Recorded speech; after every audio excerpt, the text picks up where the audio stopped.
Well, not gonna lie to y'all, January had me fooled for these last few years.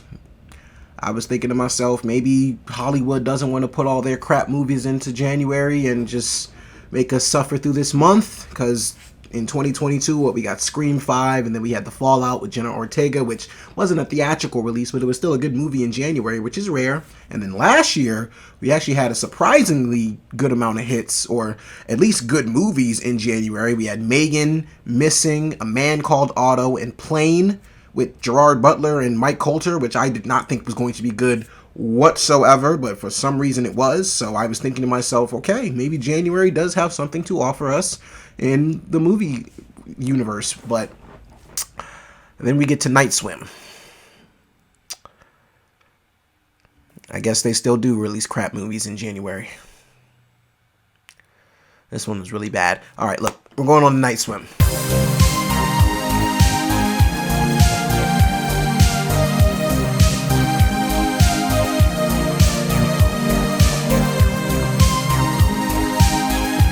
Hey guys, it's your guy in the chair here, and this is my review for Night Swim, starring Wyatt Russell, Kerry Condon, Emily O'Farrell, Gavin Warren, I believe his name is, and it was directed by Bryce McGuire, and our story follows simply a family that moves into a brand new home that has a haunted pool out back, and essentially they just have to go through the motions of being a brand new family in a possessed home with some possessed artifact that they just essentially is just affecting their family in some sort of way, and they just have to find a way to solve whatever the heck is going on. And I'm so sorry if that's a very lazy way to describe the movie, but I mean, it is what the plot is, and honestly, there's not really much more complication to that. I'd rather not go into like crazy details about what this movie is or about, because there's really no crazy details to get into. It's literally that. Family moves into a new the home isn't possessed, but they move into a home where something in the home or a part of the home is possessed. This just so happens to be the pool in the back.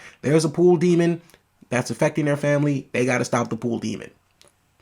You've seen movies like that 1,000 times before, so why should I take the time to make this any different? Or honestly, I'm only being so lazy about it because this is how I feel like Blumhouse approached this film. Fans have seen this movie thousands of times. Why should we try to do anything different to make it stand out, to make it good, to make it at least somewhat fun, decent, something? I mean, where was the effort in this movie, Blumhouse? What are we doing here? Oh my god. Alright, so I'm just going to get straight into the review because, look, the only thing I liked about this movie was Kerry Condon, and honestly, with her character and her, actual persona, the actress herself, I was sitting there the entire movie trying to figure out how they dragged her into this film, because she doesn't deserve to be there. There are just some movies that are just too, what's the word? It's too shitty for the actor. I'm just going to say that. There's some movies that are just too shitty for some actors to be showing up in, such as Adam Driver being in 6'5", or Toni Collette being in Mafia Mama, but they have to do it for paychecks reasons, and I'm sure this is why Kerry Condon had to be in this film here. But if you don't know who Kerry Condon is, she's from Banshees of Inisherin, which she is spectacular in, and like I said, she has no business being in this movie whatsoever, but her agent was probably mad at her because she broke Barry Cohegan's heart in that film. Just thought I'd ask in the off chance, like faint heart and that.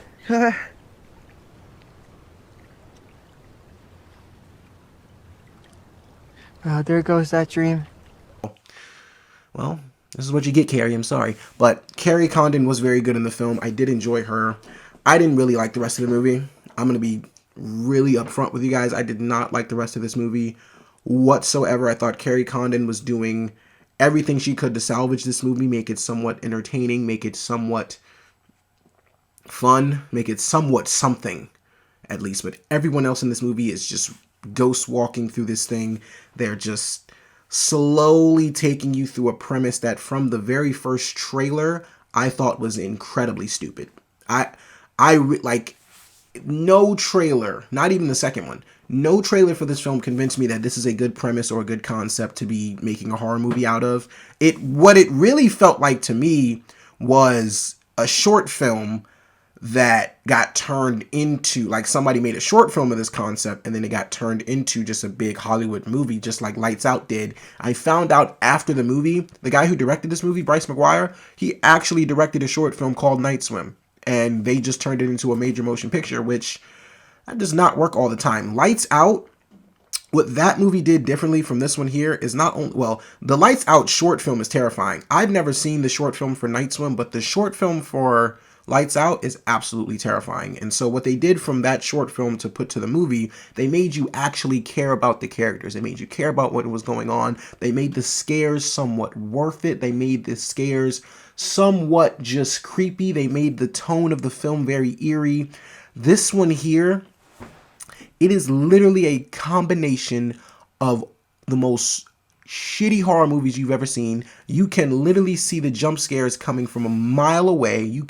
It's all the cliches, all the just the same notions that you get from horror movies that you've seen thousands of times over. Like I said, Blumhouse literally treated this movie as if fans have seen this concept thousands of times, which we have, but it's fun when you try to at least approach it from a perspective where you can try to do something different or try to stand out in some sort of way. Like, one thing I loved about Megan was the fact that they actually took the time to flesh the characters out in the beginning of the film, which was a huge surprise because I actually ended up caring about what was going on in the film beyond just a robot chick causing mayhem. Like, the film was much more deeper than that, and I really appreciated them actually taking the time to flesh out the characters and have us understand that Katie's situation and how lonely she is very, like, haunting on her, and it's affecting her in a way that is causing her social meter to just be low. And so that's when Allison Williams' character decided to come in and, you know, create Megan, but at the same time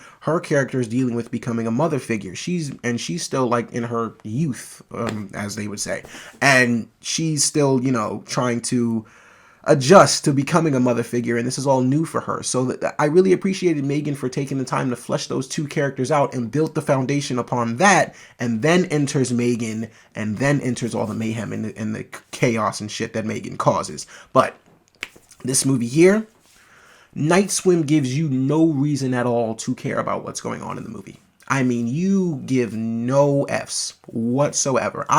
20 minutes into this movie, I was bored out of my mind. 20 minutes into this movie, I knew for a fact that this thing was just going to be, I mean, look, the movie has to play out on its premise, but I knew this thing was not going to offer anything special whatsoever. There is not one scene from this movie that I could say I actually thoroughly enjoyed.